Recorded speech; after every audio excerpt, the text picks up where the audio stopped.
ನಾವು ಪ್ರತಿ ವಾರ ಹೋಗ್ತೀವಲ್ಲ ವೈಟ್ ಫೀಲ್ಡಿಗೆಲ್ಲ ಹೋಗ್ಬೇಕಾದ್ರೆ ನಾವು ಮೆಟ್ರೋನಲ್ಲೇ ಹೋಗೋದು.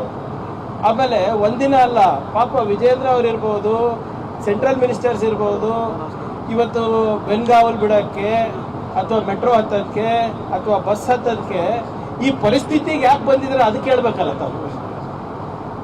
ಈಗ ಈ ಪರಿಸ್ಥಿತಿಗೆ ತಂದು ನಿಲ್ಲಿಸಿದ್ದು ಯಾರು, ಯಾಕೆ, ಹೇಗಾಯಿತು ಅದು ಇಂಪಾರ್ಟೆಂಟ್ ಅಲ್ಲ. ಯಾರೋ ಬಿಜೆಪಿ ನಾಯಕರು 4 ಜನ ಮೆಟ್ರೋ ಹತ್ತಿದ ತಕ್ಷಣ ನಮ್ಮ ಪರಿಸ್ಥಿತಿ ಸರಿಯಾಗಾಯ್ತಾ? ಶ್ರೀಸಾಮಾನ್ಯನಿಗೆ ಯಾವ ರೀತಿ ಆರ್ಥಿಕ ಹೊಡೆತ ಆಗಿದೆ ಮೋದಿಯವರ ನೀತಿಗಳಿಂದ ಅಂತ ಅದ್ರ ಬಗ್ಗೆ ನಾವು ವಿಮರ್ಶೆ ಮಾಡಬೇಕಲ್ಲ. ಅವರಂತೂ ಹೋದ್ರು. ಈಗ ಮಿಕ್ಕಿದಲ್ಲಿ ಒಳ್ಳೆ ಸುದ್ದಿ ಇದ್ರೆ ಬಂದು ರಾತ್ರಿ 8:30 ನಿಮ್ಗೆ ಹೇಳ್ತಾರ. ಯಾವಾಗ ಕೈ ಸುದ್ದಿ ಇರ್ತದ ವಿದೇಶಕ್ಕೆ ಹೋಗ್ಬಿಡ್ತಾರೆ. ಇದ್ಯಾಕೆ ಹೇಳಿಲ್ಲ 3 ರೂಪಾಯಿ ಜಾಸ್ತಿ ಆಗ್ತಾ ಇರೋದು? ಪರೀಕ್ಷೆ ಪೈ ಚರ್ಚೆ ಮಾಡ್ತಾರ, ನೀಟ್ ಅಕ್ರಮ ಆದಾಗ ಓಡೋಗ್ತಾರ.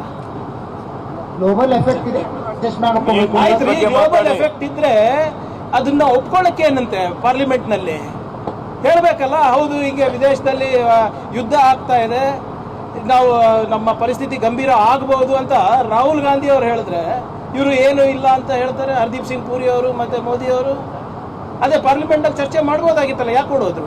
ಹೇಳಿ ಅವರು ನಾವು ಪೂರ್ವ ಸಿದ್ಧತೆ ಮಾಡಿಕೊಂಡಿಲ್ಲ. ಅದೇ ಪಾರ್ಲಿಮೆಂಟ್ ಅಲ್ಲಿ ಹೇಳಿದ್ರೆ ಮುಗ್ದೋಗ್ತಿತ್ತಲ್ರಿ. ನೆದರ್ಲ್ಯಾಂಡಿಗೆ ಏನಕ್ಕೆ ಹೋಗ್ಬೇಕಾಗಿತ್ತು?